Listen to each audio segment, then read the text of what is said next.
Sun sets. When darkness falls on beaches of the Atlantic from New England in the US to Santa Catarina in Brazil, a pale specter darts across the moon with sands. The Atlantic ghost crab haunts sandy beaches, emerging from the burrows at dusk and running across the sandy expanse at speeds upwards of 15 kilometers per hour, hence their Latin name, Occipod codorata. Occipod referring to their fast feet, and codorata to their 4 pairs of walking legs, of which only 2 pairs are used to run. Occipods are the fastest light crustaceans in the world. Their extremely light-sensitive eyes provide them with excellent night vision. Their black eye stalks can rotate 360 degrees too.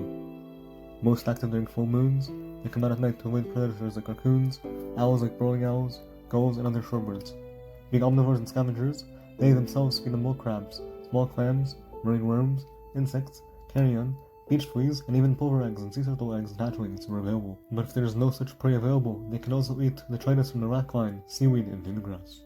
They get their name from their pale complexion, which they can adjust over the course of a month to further camouflage themselves against the backdrop of sand, a type of camouflage called cryptic coloration. But they're not to be spooked. They themselves are relatively small, with square carapaces up to 50 millimeters wide. Both sexes have one smaller claw, used for catching prey, and one larger claw for crushing it. Both ghostly in color.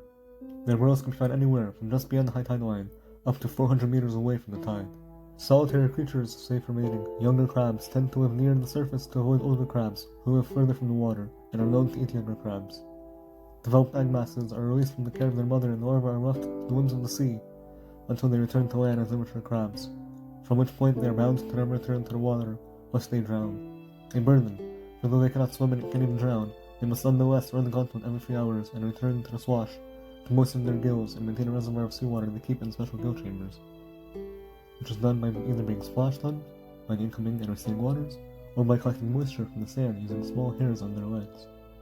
They mature at 1 year of age and typically live for 3.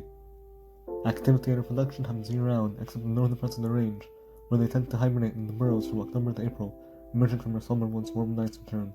They wait out the daytime heat in the deep dark recesses of their burrows, J-shaped sand strongholds whose wet sand walls help support the tunnels, which can be up to 1.3 meters deep.